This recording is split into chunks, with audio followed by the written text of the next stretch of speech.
بندے کو جس چیز سے سب سے زیادہ خوشی ملتی ہے وہ ہے اس کا رب تعالیٰ کی طرف جھکنا، اس پر بھروسہ کرنا، اس کی حفاظت، خبر گیری اور سرپرستی کو اپنے لیے کافی سمجھنا۔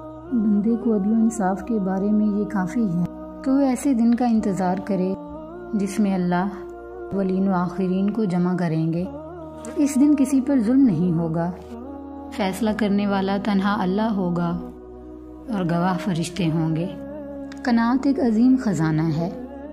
اللہ نے جو کچھ دیا ہے اس پر راضی رہیں، سب سے بڑے غنی ہو جائیں گے۔ اپنی آمدنی، اپنی سواری، اپنی بیوی، اپنے بچوں اور اپنی نوکری سے مطمئن رہیں، آپ کو سعادت اور سکون ملے گا۔ کوئی آپ پر ظلم کرے، آپ دنیا میں برداشت اور تحمل سے کام لے کر معاملہ آخرت کے سپرد کر دیں، یہاں کچھ اور ضروری کام سر انجام دے لیں جو کل کے اس دن آپ کے زیادہ کام آئیں گے۔ غنا کثرت مال و زر اور منصب سے حاصل نہیں ہوتا، بلکہ اس سے کہ اللہ نے جو قسمت میں لکھ دیا ہے اس پر قناعت کی جائے۔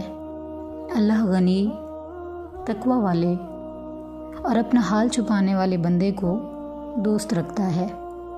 3 نکتے ایسے ہیں کہ جو شفا، عافیت اور انشراح صدر کا طالب ہو وہ ان پر عمل کرے۔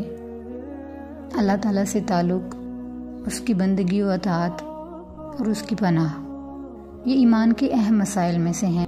اللہ فرماتا ہے کہ عبادت کرو اور عبادت پر جمے رہو۔ ماضی کی تمام تر بوسیدہ فائلیں، ماضی کے المیوں، غم و فکر اور مصائب و آلام سمیت بند کر کے الگ ایک طرف ڈال دیں اور نئے دن کے ساتھ نئی زندگی شروع کریں۔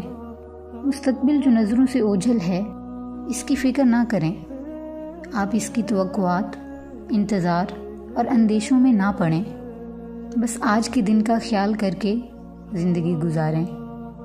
لمبی امید باندھنا غفلت پیدا کرتا ہے۔